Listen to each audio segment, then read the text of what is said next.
हाबाफारि मावफुंनि बेखेवनाय जौगा सेन्टार बेखेवनाय बे हाबाफारियाव जेरावनाखि फिथा हास'नाय हाबाफारि दं बे फिथा हास'नाय हाबाफारिखौ नोंथांमोननि सहाय सहजों नुजाथिफोरनि आलासि बिथांमोननि सहाय सहजों हेफाजाब लानानै आङो फिथा हास'नाय हाबाफारिखौ सिगांनो थाखाय सिगांनो जाबाय खुलुमबाय।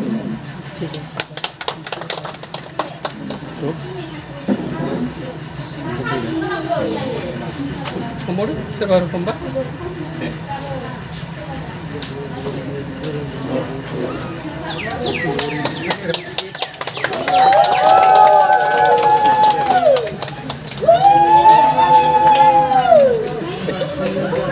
Buksa lah, buksa.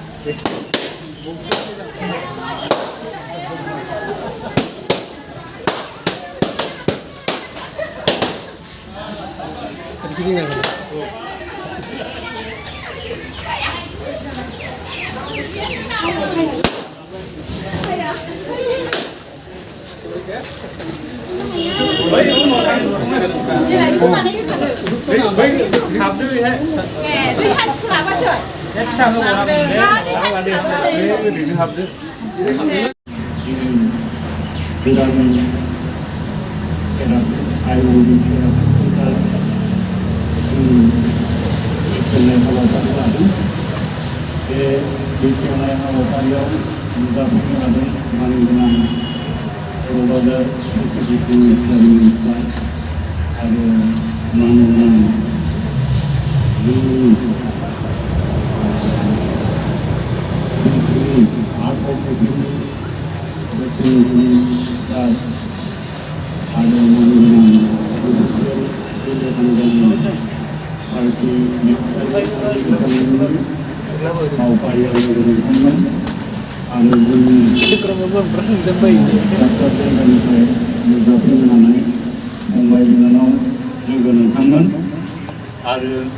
नुजाफैनो हादों जोंनिनो ओनसोलनि इउटुबार फंबाय बिथांमोननिसिम फैनायनि थाखाय साबायखर बावग्रोबाय। दा जों गिबियावनो जों बर'बाजार आयुर्वेदिक थेरापि सेन्टारखौ जोङो गोबां साननिफ्रायनो मथा-मथि मास मोनसे सिगांनिफ्रायनो जोङो बे सेन्टारखौ फिल्डआव खामानि मावग्रोदोंमोन। दा लासैनो माने जोंनि साननायनि बारा दा आयुर्वेदिक थेरापि सेन्टारा आवगायलांगासिनो दं। माने गोबां गोजान गोजान जायगानिफ्राय बिदिनो सिं सानाय, सानाय सुनाय, बिदिनो पेरालाइसिस जानानै थानाय माखासे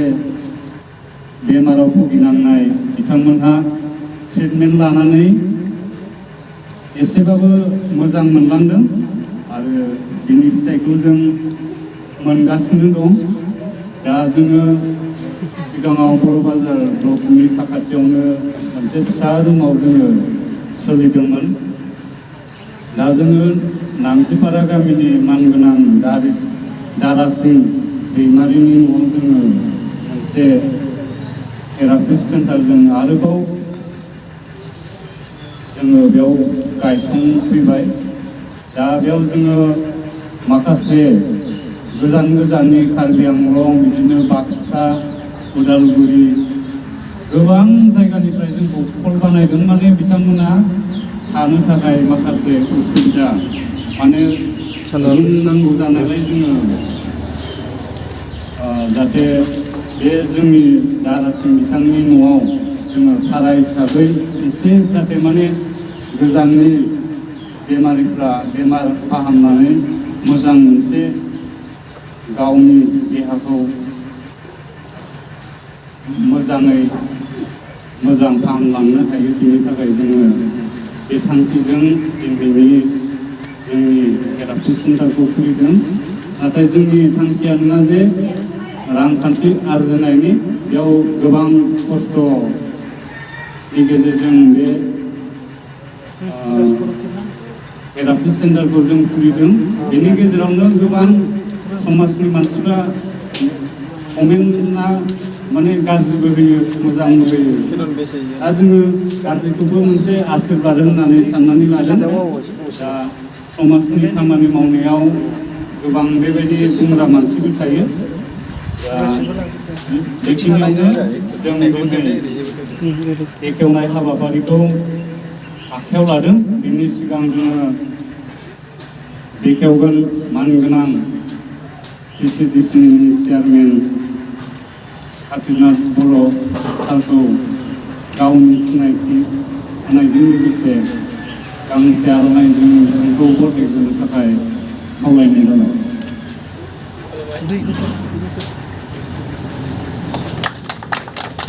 बिथांनिसिम साबायखर बावबाय।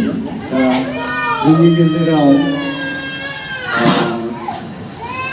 आयुर्वेदिक हस्पिटाल कृषि हस्पिटाल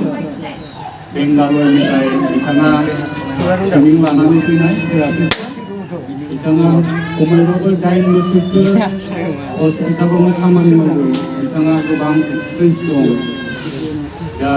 बिथांखौबो सिनायथि होनो आखायाव लादों हिमांशुनिधि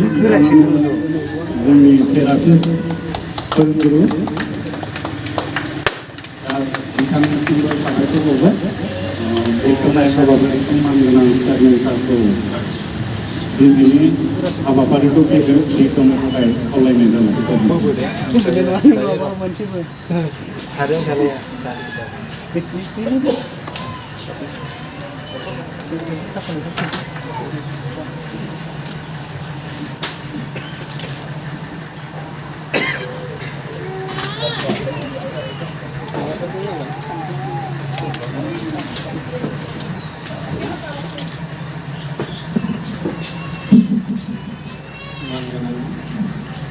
दिनैनि बे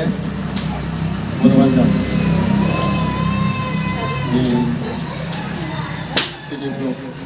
मावखुलि साखाथियाव गायसननो लानाय आयुर्वेदिक थेरापिजों लोगोसे जगा सेन्टार बेनि मावखुलिखौ बेखेवनो लानाय हाबाफारिखौ सामलायगिरि अदालबायारि लोगोसेयैनो नुजाथिनो हानाय बे थेरापि सेन्टारनि मावगिरि आलासि बिथां लोगोसेयैनो गुबुन गुबुन जायगानिफ्राय बाहागो लाफैनो हानाय बे हाबाफारियाव नुजाथिनाय आइजोफोरजों लोगोसे जोंनि हालामनिनो माखासे रायजो राजा बिथांमोन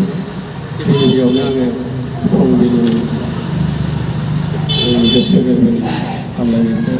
जासिहरबाय लोगोसेनो आंनि गेदेरफोरनो खुलुमनाय सिबिनाय जासिनाय जाहैबाय दा आङो बेखेवनायनि सिगां थामहिनबा फिथा हास'नायनि सिगां फंनैसो बिबुंथि लाखिनो खावलायनायलाय आङो लाखिनो सिगांहाय आङो दिनैनि बे गोथार हाबाफारियाव बे दुब्लियाव बाहागो लानो मोननानै जोबोद गावखौनो गाव खाफाल गोनां होननानै साननानै लादों मानो होनोब्ला दिनैनि बे मावखुलि बेखेवनाय थेरापि सेन्टार बेखेवनायनि थांखिखौ बुंथिगिरिया मोजाङैनो थांखि बेखेवगिरिया बेखेवनांबाय मानो होनोब्ला दानि जुगाव गिदिर डाक्टारफोरनि अनगायैबो थेरापिनि सहायै बा जगानि सहायै मानसिफोरनि माखासे एंगारनो हायै देहानिफ्राय खारहोनो हायै बेमार आजारखौ बायदिसिना आयुर्वेदिकनि सहायै आयुर्वेदिकनि माखासे नेमखान्थिजों गोजाम जालांनाय सोखानो हायै बेमारफोरखौबो सोखानो हायो होननानै जों मिथिदों आरो माखासे फोरमानबो जों मोननो थांगासिनो दङ दासिमबो जों मोनगासिनो बेनि थाखायनो बे हाबाफारिखौ जाय बिथांमोनहा दैदेननो सिगांदों बिथांमोननिसिम रोजा मानोना जोंनि हालामाव गोबां एरियाजों बेंखनजानाय माखासे सुबुंफोरा दुखु खस्थ'जों भुगिनांगासिनो दङ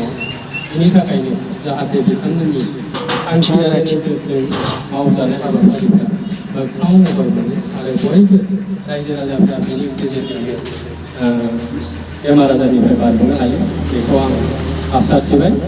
आसा खालामो जाहाथे बिथांमोननि थांखियारि नोजोरा मोगथां महर